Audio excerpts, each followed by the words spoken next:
Puji Tuhan, kita bersyukur sama Tuhan karena kita dipelihara sampai saat ini. Kita boleh ada sebagaimana kita ada. Kita akan mendengarkan firman Tuhan pada saat ini, yaitu tentang betapa hebat kuasanya. Tertulis di dalam Efesus pasal 1, kita baca mulai ayat 17 sampai ayat yang ke-19. Dan meminta kepada Allah Tuhan kita Yesus Kristus, yaitu Bapa yang mulia itu, supaya Ia memberikan kepadamu roh hikmat dan wahyu untuk mengenal Dia dengan benar. Dan supaya Ia menjadikan mata hatimu terang, agar kamu mengerti pengharapan apakah yang terkandung dalam panggilannya. Betapa kayanya kemuliaan bagian yang ditentukannya bagi orang-orang kudus. Ayat 19, betapa hebat kuasanya bagi kita yang percaya sesuai dengan kekuatan kuasanya. Ayat-ayat inilah yang kita akan lihat saat ini, betapa hebat kuasanya. Kuasanya itu siapa? Kuasanya yang tertulis di dalam ayat 17, yaitu Tuhan kita Yesus Kristus. Hebat itu berarti terlampau amat, sangat dahsyat. Hebat, itulah Tuhan kita. Kalau kita melihat betapa hebatnya Tuhan itu, dibandingkan dengan alam ini, kita lihat di dalam Mazmur 93 ayat 1 sampai ayat 4.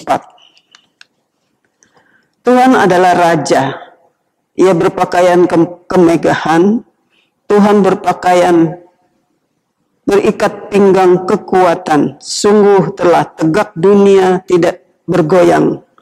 Tahtamu tegak sejak dahulu kala, dari kekal engkau ada. Sungai-sungai telah mengangkat, ya Tuhan, sungai-sungai telah mengangkat suaranya, sungai-sungai mengangkat bunyi hempasannya. Dari dalam suara air yang besar, daripada pecahan ombak laut yang hebat, lebih hebat Tuhan yang di tempat tinggi. Nah, saudara, kalau kita lihat di sini, kekuatan air di alam ini, bukankah kita tahu bahwa kalau ada banjir bandang atau ada tsunami, itu air menyapu semua. Kekuatan air itu hebat. Tetapi dikatakan Tuhan kita itu lebih hebat. Oleh sebab itu tadi dikatakan betapa hebat kuasanya Tuhan kita itu. Jadi saudara, kehebatan Tuhan itu melebihi dari segala kekuatan yang di alam ini ada. Kekuatan Allah kita, hebatnya Allah kita, kekuatannya itu lebih dari segala yang ada di dunia ini. Kekuatan air kuat, hebat, bisa menghanyutkan semua. Kapal yang besar bisa ditunggar balikan. Mobil-mobil bisa dihanyutkan. Tetapi Tuhan kita itu lebih hebat dari semuanya. Betapa hebat kuasanya. Nah saudara, kita lihat juga di dalam Mazmur 66 ayat 3 sampai ayat 6. Katakanlah kepada Allah, betapa dahsyatnya segala pekerjaanmu. Oleh sebab kekuatanmu yang besar, musuh-musuhmu tunduk menjilat kepadamu. Seluruh bumi sujud menyembah kepadamu, dan bermasmur bagimu, bermasmur namamu. Pergilah dan lihatlah pekerjaan-pekerjaan Allah. Ia dahsyat dalam perbuatannya terhadap manusia. Ia mengubah laut menjadi tanah kering, dan orang-orang itu berjalan kaki menyeberang sungai. Oleh sebab kita bersuka cita karena Dia. Nah, saudara, kalau ingat kata ayat-ayat ini, ayat 6 dia katakan, ia mengubah laut menjadi tanah kering. Dan orang-orang itu berjalan kaki menyeberang sungai. Oleh sebab itu, kita bersuka cita karena dia. Kita ingat tentang waktu orang Israel keluar dari tanah Mesir. Bukankah orang Mesir ini mengejar mereka? Lalu, kalau mereka menghadapi laut Tiberau, tidak bisa menembus sungai, laut, tapi kita melihat bagaimana besarnya kuasa Allah itu, lebih besar dari segala kekuatan di alam ini. Dengan kuasa Tuhan, laut bisa terbelah. Umatnya bisa menyeberang dengan tanah kering, menyeberangi lautan tanpa kapal atau tanpa alat-alat yang ada, tetapi orang Israel berjalan di tanah kering karena sungai sudah dibelah, karena laut sudah dibelah. Umat Tuhan bisa menyeberang lautan dengan tanah kering. Itulah kekuatan Allah, dahsyat. Kuasa Allah itu dahsyat. Nah, saudara, betapa hebat kuasanya, betapa dahsyatnya Allah kita itu. Kalau kita melihat di dalam perjanjian lama, di dalam Yusak pasal yang ke-6, tentang cerita orang Israel mau memasuki Yeriko. Kota itu sudah ditutup, karena pada waktu itu negeri itu dibentengi dengan benteng yang kuat. Pintu masuk sudah ditutup, sedangkan benteng itu kuat, tebal. Dengan apa mereka bisa menembus kota Yeriko itu? Nah, saudara, firman Tuhan menceritakan kepada kita bahwa Yusak sebagai pemimpin bangsa Israel pada waktu itu diperintahkan oleh Tuhan supaya bangsa Israel itu mengelilingi kota Yeriko itu 6 kali. Hari yang ke-7, 7 kali. Nah, saudara, itu yang dituliskan di dalam Alkitab. Yusak sebagai pemimpin, diatur barisan di dalam Yusak pasal yang ke-6. Orang bersenjata berjalan lebih dulu, kemudian 7 imam membawa nafiri, kemudian tabut Tuhan. Baru kemudian bangsa Israel mengikuti berjalan di belakangnya. Harus dikelilingi sehari 1 kali. Saudara, kalau menurut pikiran kita manusia yang picik ini, untuk apa kita keliling negeri yang kuat begitu, tembok-temboknya kuat? Mana mungkin bisa roboh. Tapi itu perintah Tuhan.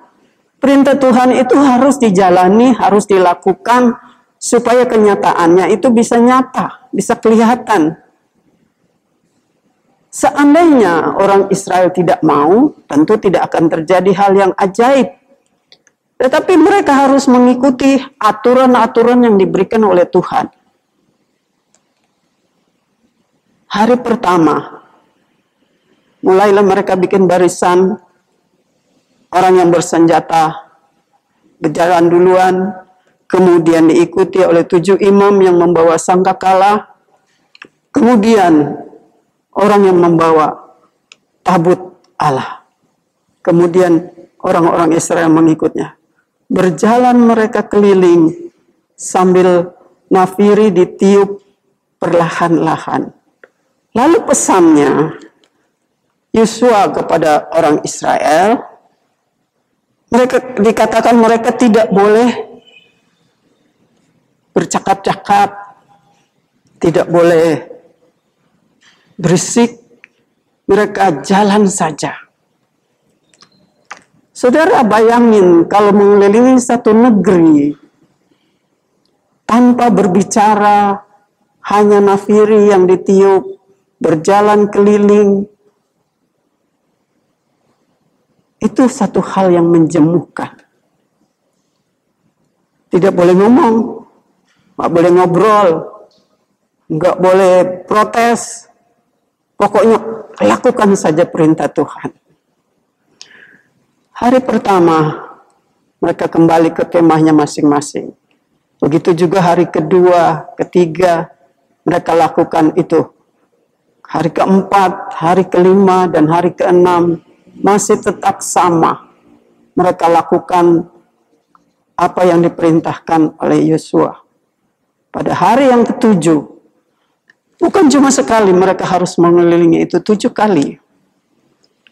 1 kali keliling, 2 kali, 3 kali, sampai hari keliling yang ketujuh, Yosua berkata, kalau aku berkatakan bersoraklah, maka bersoraklah. Waktu nafiri dibunyikan dengan keras, maka bersoraklah orang Israel.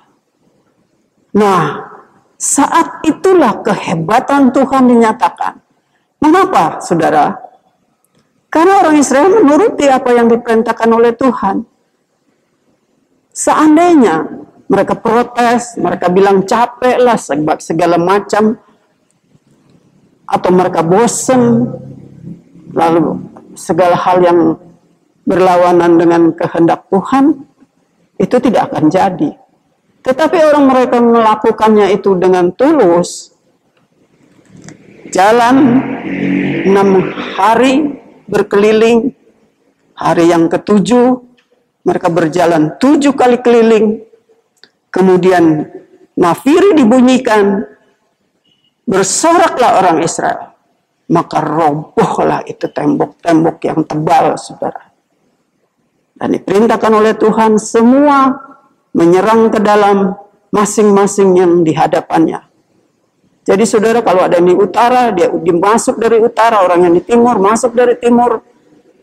Begitu selanjutnya. Sehingga kehebatan Tuhan itu nyata, saudara. Kalau perintah Tuhan itu dilaksanakan. Kalau dituruti, apa yang diperintahkan itu dijalani, maka kehebatan Tuhan itu pun dinyatakan. Maka robohlah tembok itu. Tanpa disenggol, saudara. Tanpa digempur dengan tangan. Tanpa pakai senjata. Tapi Tuhanlah yang bekerja. Itulah kehebatan Tuhan.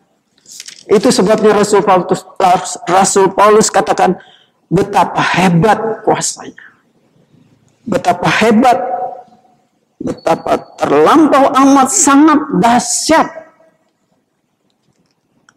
Tuhan Yesus Kristus itu. Nah saudara, sebagai orang yang percaya kepada Tuhan, sebagai anak-anak Tuhan yang sudah ditebus dengan darah Kristus, kita mempunyai Allah bukan Allah yang mati. Kita mempunyai Allah yang tidak berubah. Kita mempunyai Allah yang sama dari dulu, sekarang, sampai selamanya. Kuasanya tetap hebat, saudara. Tapi apa yang harus kita kerjakan di dalam kehidupan kita sebagai orang-orang yang percaya? Yaitu kita harus melakukan apa yang diperintahkan oleh firman Tuhan. Jangan protes, jangan ngomel, tetapi kita lakukan saja perintah Tuhan itu. Maka kita akan melihat betapa hebat kuasanya di dalam kehidupan kita. Ke-8 dari Yosua pasal 7, pasal 10. Berfirmanlah Tuhan kepada Yosua, janganlah takut kepada mereka sebab aku menyerahkan mereka kepadamu. Tidak seorang pun dari mereka yang akan dapat bertahan menghadap engkau. Lalu Yosua menyeberang mereka dengan tiba-tiba setelah semalam-malaman mereka bergerak maju dari Gilgal. Dan Tuhan mengacaukan mereka di depan orang Israel. sehingga Yosua menimbulkan kekalahan yang besar di antara mereka dekat Gibeon, mengejar mereka ke arah pendakian Bet Horon dan memukul mereka mundur sampai dekat Aseka dan Makeda. Sedang mereka melarikan diri di depan orang Israel, dan baru di lereng Bet Horon, maka Tuhan melempari mereka dengan batu-batu besar dari langit sampai ke Aseka, sehingga mereka mati. Yang mati kena hujan batu itu ada lebih banyak daripada yang dibunuh oleh orang-orang Israel dengan pedang. Kejadian ini satu hikayat, bukan hanya cerita bohong. Karena ini sudah pernah kejadian pada zaman orang Israel memasuki tanah Kanaan. Kita lihat bagaimana Tuhan hebat itu. Dia membela umatnya berperang dengan orang Filistin. Dan kita lihat saudara, Tuhan ikut berperang. Dari langit Tuhan menimpahkan mereka dengan batu-batu yang besar. Saudara, siapa yang bisa melawan? Hebatnya Allah kita itu. Hebatnya Tuhan kita itu. Dia berperang ganti kita. Musuh dikalahkan. Saudara, kemudian dengan pimpinan Yosua pada waktu itu, sehingga Yosua memukul kalah musuh-musuhnya, dikatakan di dalam ayat 12, lalu Yosua berbicara kepada Tuhan pada hari Tuhan menyerahkan orang Amori itu kepada orang Israel. Ia berkata di hadapan orang Israel, matahari berhentilah di atas Gibeon, dan engkau bulan di atas lembah Ayalon. Maka berhentilah matahari dan bulan itu pun tidak bergerak, sampai bangsa itu membalas dendamnya kepada musuhnya. Bukankah hal itu telah tertulis di dalam kitab orang jujur? Matahari tidak bergerak di tengah-tengah langit, dan lambat-lambat terbenam kira-kira sehari penuh. Belum pernah ada hari seperti itu, baik dahulu maupun kemudian, bahwa Tuhan mendengar permohonan seorang manusia secara demikian. Sebab yang berperang untuk orang Israel ialah Tuhan. Tuhan yang hebat, dengan permintaan seorang manusia didengar, sehingga matahari berhenti, bulan berhenti. Seharian itu orang Israel bisa mengalahkan musuhnya. Tidak terhalang dengan matahari yang terbenam menjadi gelap, tetapi matahari itu tinggal tetap dan mereka menang. Itu campur tangan Tuhan. Siapakah Tuhan itu? Itulah yang dikatakan betapa hebatnya kuasanya. Hebat, saudara. Nah, kalau kita mempunyai Allah yang hebat, di dalam perjanjian itu diceritakan bahwa benar Tuhan itu berperang ganti kita. Tuhan membela umatnya. Kalau di dalam perjanjian baru, saudara, zaman waktu Yesus ada di atas muka bumi ini, kehebatannya pun nyata. Matius pasal 20 ayat yang ke-29. Ini cerita tentang dua orang buta. Ayat 29, dan ketika Yesus murid-muridnya keluar dari Yeriko, orang banyak berbondong-bondong mengikuti dia. Ada dua orang buta yang duduk di pinggir jalan mendengar bahwa Yesus lewat. Lalu mereka berseru, Tuhan anak Daud, kasihanilah kami.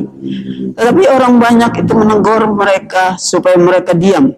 Namun mereka makin terus berseru, katanya, Tuhan anak Daud, kasihanilah kami. Lalu Yesus berhenti dan memanggil mereka. Ia berkata, apa yang kamu hendaki supaya aku berbuat bagimu? Jawab mereka, Tuhan, supaya mata kami dapat melihat. Maka tergeraklah hati Yesus oleh belas kasihan, lalu ia menjamah mata mereka.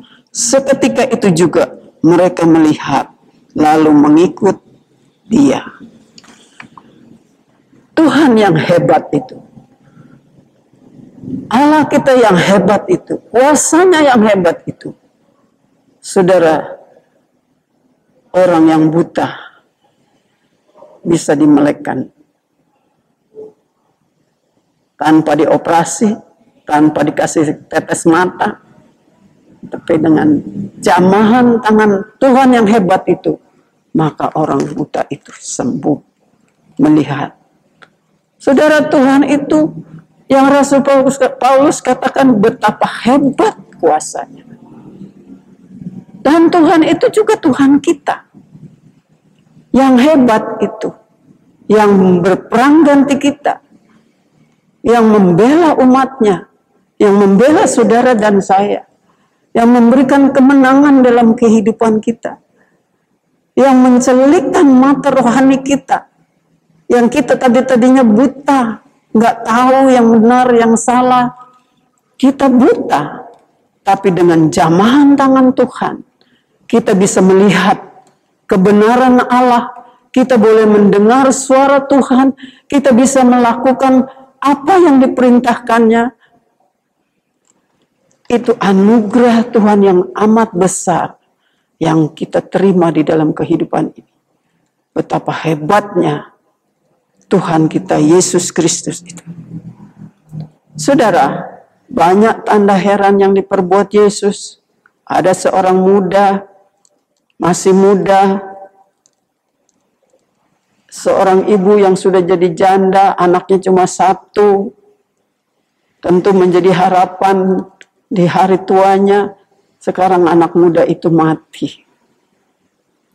Waktu ketemu dengan Yesus, padahal dia sedang diusung, digotong, mau dikubur.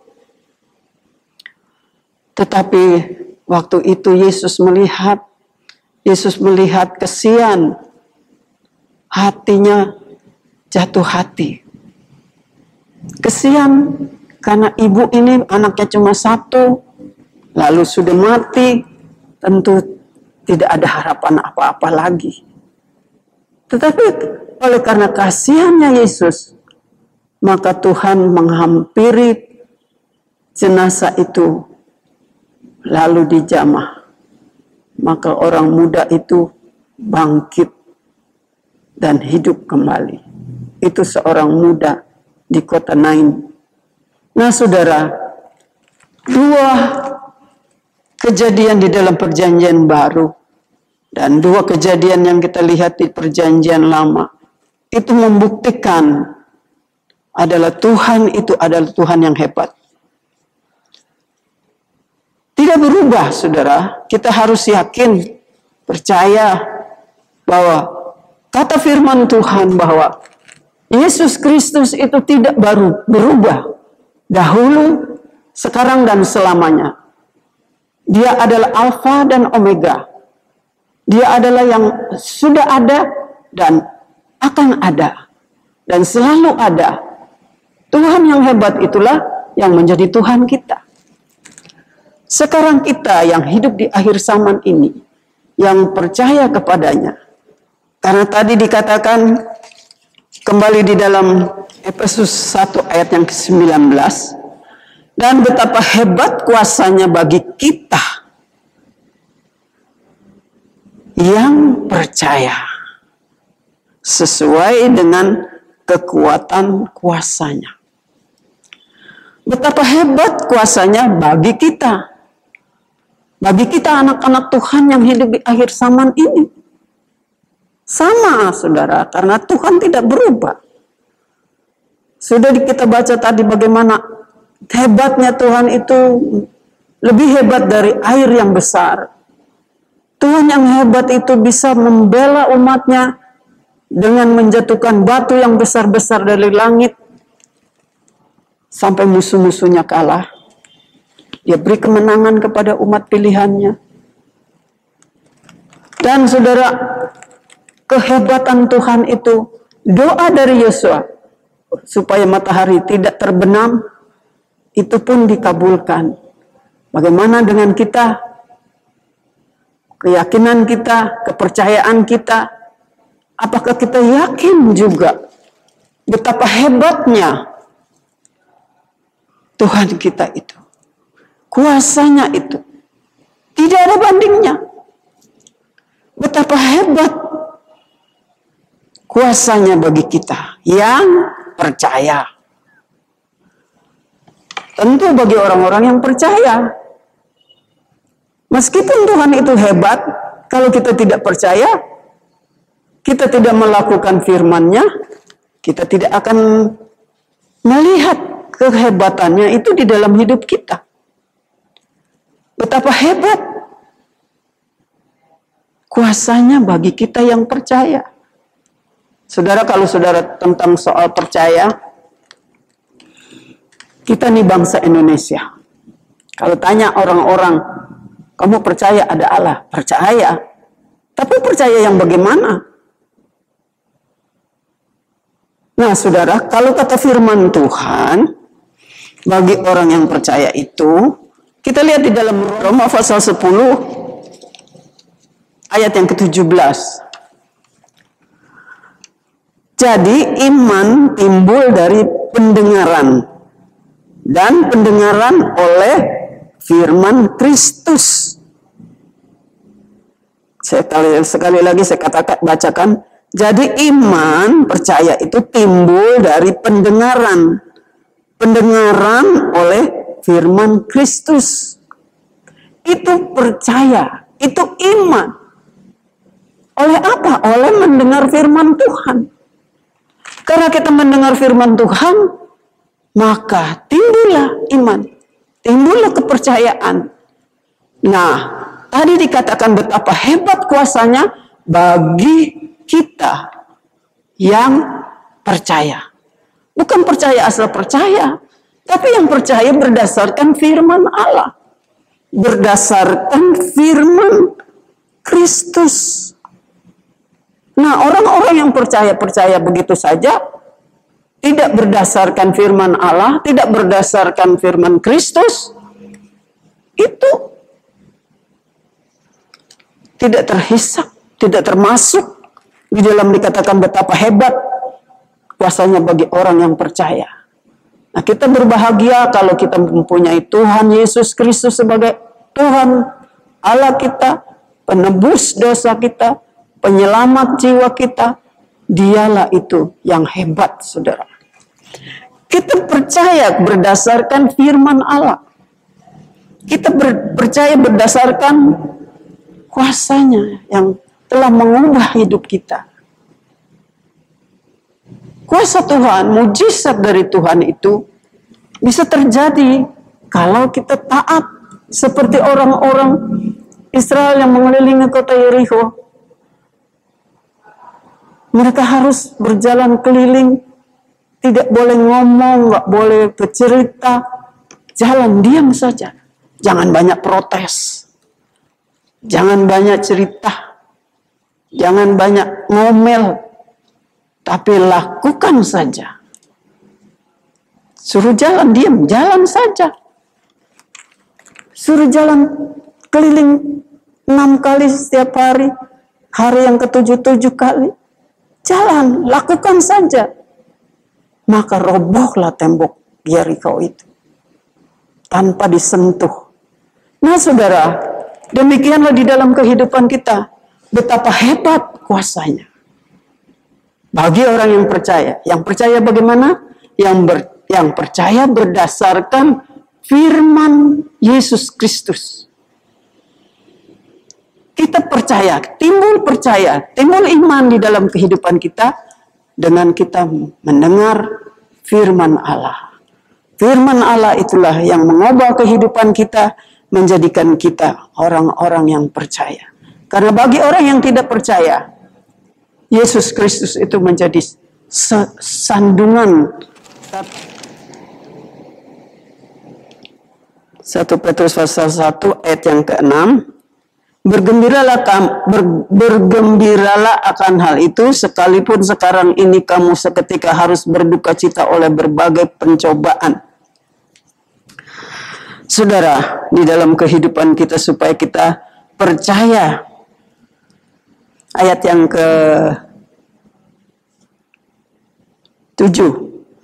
Maksud semuanya itu ialah untuk membuktikan kemurnian imanmu yang jauh lebih tinggi nilainya daripada emas yang fana, yang diuji kemurniannya dengan api sehingga kamu memperoleh puji-pujian dan kemuliaan dan kehormatan pada hari Yesus Kristus menyatakan dirinya. Nah saudara, di dalam kehidupan kita, meskipun ada ujian, iman kita itu diuji seperti emas yang diuji, dibakar, tapi kemurniannya akan kelihatan. Biarlah di dalam kehidupan kita, meskipun kita di dunia ini mengalami banyak kesulitan, banyak penderitaan, seperti hari-hari akhir ini saudara, banyak susah, tetapi percayalah, kehebatan Tuhan kita itu, kehebatan Yesus Kristus itu bagi yang percaya. Kita sudah lihat yang percaya bagaimana, yaitu berdasarkan firman Allah. Hebat saudara. Lebih hebat dari air yang besar. Lebih hebat dari orang yang buta. Bisa dimelekkan dengan kuasa Tuhan yang hebat itu. Itulah Tuhan kita, Yesus Kristus. Di dalam 2 Korintus pasal 4.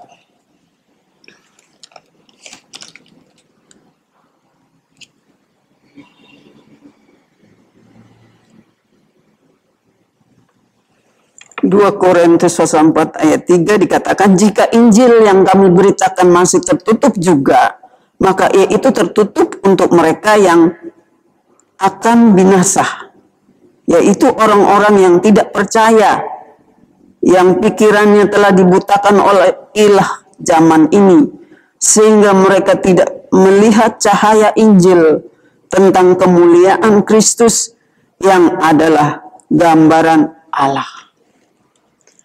Kalau Injil itu diberitakan, orang masih tidak percaya. Mereka tertutup matanya, buta.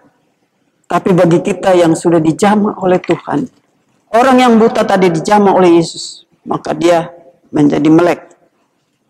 Keadaan kita dulu buta, tapi kita sudah dijamah, kita menjadi orang-orang yang melihat kemuliaan Allah. Orang yang masih merasa tidak melihat kebesaran, kehebatan kuasa Yesus Kristus itu, matanya masih buta. Tapi kita yang percaya, kita telah dicelikan oleh Tuhan, kuasanya yang hebat itu, yang telah menebus kita, yang telah memberikan kita kemenangan di dalam kita mengiring kepada Tuhan. Karena firman Tuhan katakan, tidak ada yang mustahil bagi Allah. Tuhan memberkati.